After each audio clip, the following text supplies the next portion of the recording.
So here I have a 2000 Dodge Caravan. We're going to change the windshield washer pump. One of the first things we're going to do is in the wheel well right here. There's 3 Phillips screws that need to be taken off so we can pull a splash guard back underneath there. So as you could see, it made it a little easier to turn the wheel to be able to get to the screws. So I got the screws out and I was able to pull the splash guard back pretty easily. And if you look in here, see if I can get a better shot.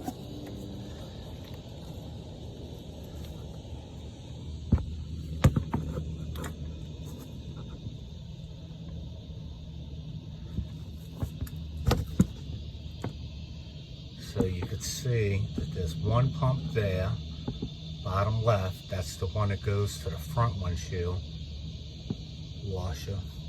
And there's another one here on the right hand side that does the rear windshield washer. And then right in the middle on the top, what that is that's the sensor that says when you're low on the fluid, that it'll give you a warning light. So that's pretty much where we at this point. So this is the windshield washer pump that I ordered. I did order it on Amazon. It's made by Trico. The part number is 11-528. That's what I'll be installing today. The windshield washer pump looks like that. There is a plug that you're going to have to use to adapt the windshield washer pump to the vehicle. Looks pretty much plug and play. So the next thing I did was took the hose off so that I could drain the reservoir, try to capture that windshield washer fluid.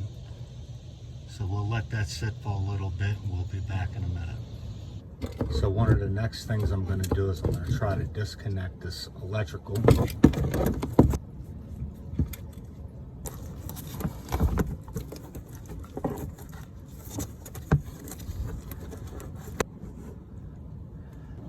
And just like the new one comes with an adapter, which is this guy.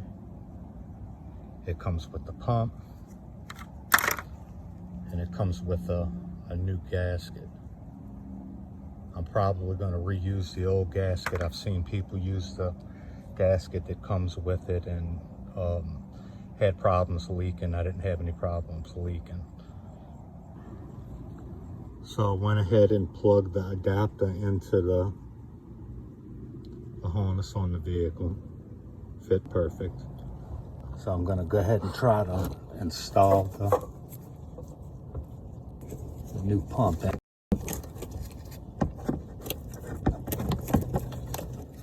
Pretty easy.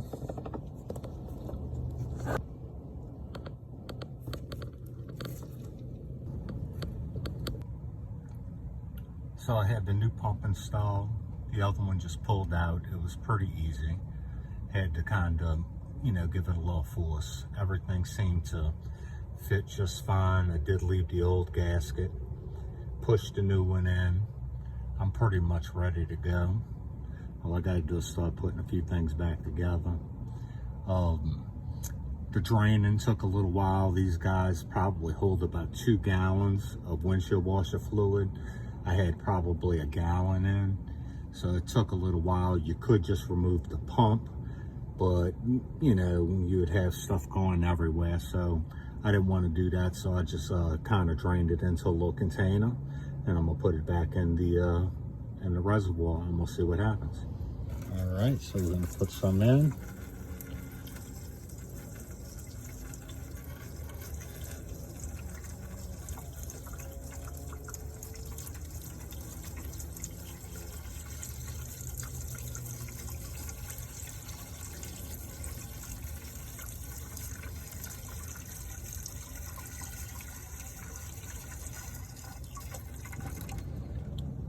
So I'll put about a half a gallon in. Let's come back down, have a look around, check and see if you have any leaks.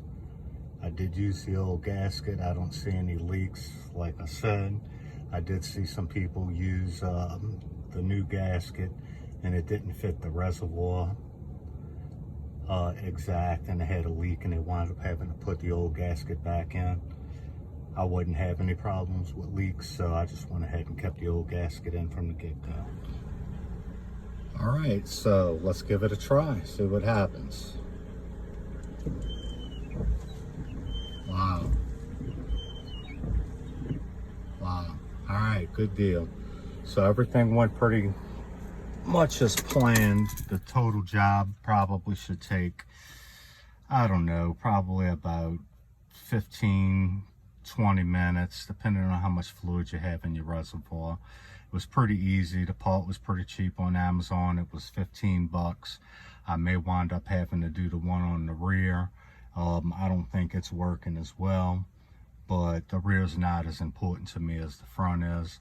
So I got that one taken care of. I appreciate y'all watching. Please like and subscribe.